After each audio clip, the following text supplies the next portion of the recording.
Welcome, pilots! We're in the final stretch towards a full release in 2023. I'm Eric, your community ambassador, and this video is covering the first of 3 major updates to Everspace 2 happening this year. Our focus for this spring has been overhauling foundational systems and game balance, as well as the addition of the final playable ship class. The summer and fall updates will provide more content, including a new star system, enemies, main missions, side missions, in-game challenges, quality of life improvements, and much more. We want as many international pilots as possible to enjoy Everspace 2 at full capacity, even during early access.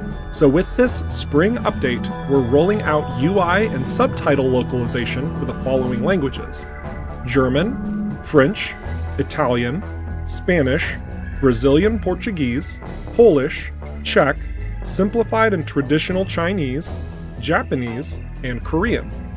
Please note that translation is still work in progress. If you see anything that seems off, we encourage heading over to Crowdin to provide suggestions as we continue to work on bringing the languages to one-to-one parity with the English version for full release. A link to help out on this front can be found in the description below.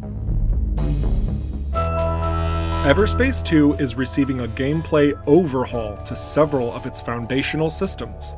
Crafting now has a dedicated tab in the menu.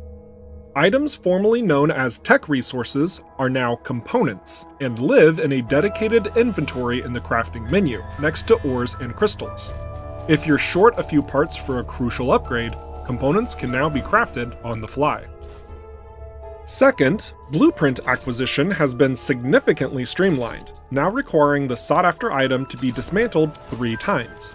Additionally, enemies now have a small chance to drop blueprints outright. And finally, for those seeking to optimize their favorite equipment, catalysts have been added for item customization. Once crafted, these can be used to assign an item prefix onto an existing piece of gear, allowing you to squeeze every last drop of performance from your arsenal. Catalysts don't have to be used immediately either, as we've also made sure that you can store them for when needs arise. More catalyst variations will be added in future updates. Resources now generate in specific regions across the game. Early systems like Cedo are brimming with iron and aethium crystal, while rarer ores can be discovered further afield.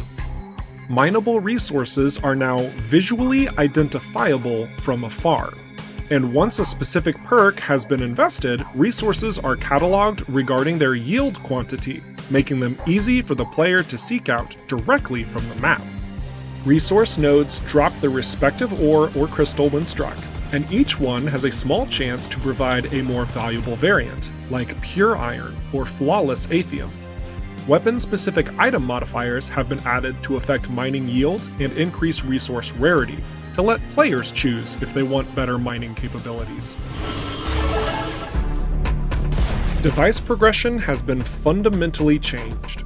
Upon acquiring a device, players may level them up to 4 times, improving the duration or strength of device effects, increasing the number of charges, and lowering cooldown timers. Mastering a device unlocks 3 unique modes to choose from, so players can match them to their playstyle. Choose device upgrades carefully, however.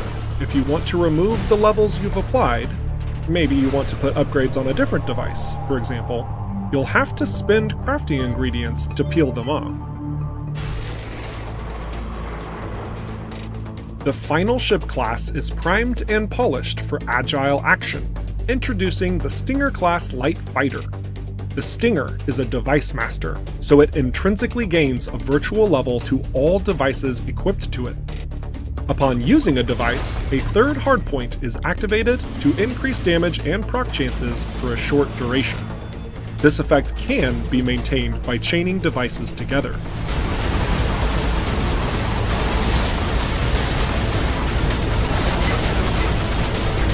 The Stinger's ult, Void Swarm, sends thousands of frenzied microbots that quickly reduce the opposing ships to nothing. This controlled nanotechnology returns to the Stinger to restore its own hull and armor, based on the amount of damage dealt, which, usually, is a lot.